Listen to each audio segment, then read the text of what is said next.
Puspusa na ang mga paghahanda para sa nakatakdang solemn proclamation ng Holy Rosary Parish o HRP sa Santo Rosario, Angeles City bilang isang minor basilica. Batay sa pontifical decree na inilabas si Pope Leo XIII nitong January 21, formal nang itinaas ang estado ng parokya bilang minor basilica.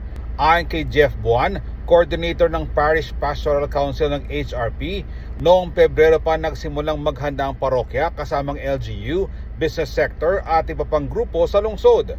Kasama sa preparasyon ng mga pisikal na pagbabago sa simbahan at paglalagay ng mga simbolo ng pagiging basilika. Lunto na larendet ang symbols na ning papal seal, makanyan may kabayo kaming coat of arms. So maging visible la rin king pisamban, mag-prepare kami tang tintinabulum, madanay itang retang bell na ang papay itang umbraculum, itang umbrella na symbol na ning metong a basilica, na ini pisamban na ini connected ni king Santo Papa king Roma. So Olimping minor basilica and the major basilicas are in Rome. Pinaghahandaan din ng parokya ang pagdalo ng mga matataas sa opisyal ng simbahan kabilang ang papal nuncio, mga kardinal, obispo, pari at libo-libong mananampalataya. Datang niya po yung kakatamong papal nuncio, but the presider will be the Archbishop, yapong Florentino Dong Lavarias. And then present la po rin kakatamong adwang cardinals, i-Cardinal Ambo David, apoy Cardinal Advincula. By the way, Cardinal Ambo David will be the homilist ketang kakatamong ceremony king June 10. And we're expecting some more bishops, more than 10, siguro less than 15 bishops aparte karetang may banggit. And then mga 150 clergy, pari na mag-attend from archdiocese, secular and religious, diocesan and religious, king kakatampi sampan ng pong king Kilwal. And we're preparing for at least 3,500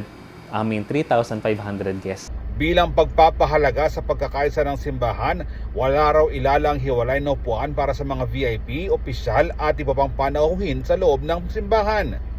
It is the wish of the parish priest na sa simbahan po mismo wala ng mga special seats. So walang distinction nga, sabi niyo. And even sa reception, there will be no presidential tables for the bishops. So, magkakasama po lahat. So, even dun sa mga susuotin, there will be no Filipiniana. So, they can come in their whatever attire na pangsimba nila. So, makikita mo po talaga na isang community yung nasa loob ng simbahan from inside and out. Ayon pa sa parokya, naging madali ang pagkikipagtulungan ng iba't ibang sektor dahil nakikita rin nila ang posibleng benepisyo ng pagiging minor basilica, hindi lang sa simbahan, kundi sa buong lungsod, partikular sa heritage at tourism. Yes. I think for the church and the state to come together, ang iisipin lamang is for the common good. So when it comes to common good, walang separation of church and state. And sa elevation ng parish as a minor basilica, lahat nakikinabang. Including, I think, even the tourism.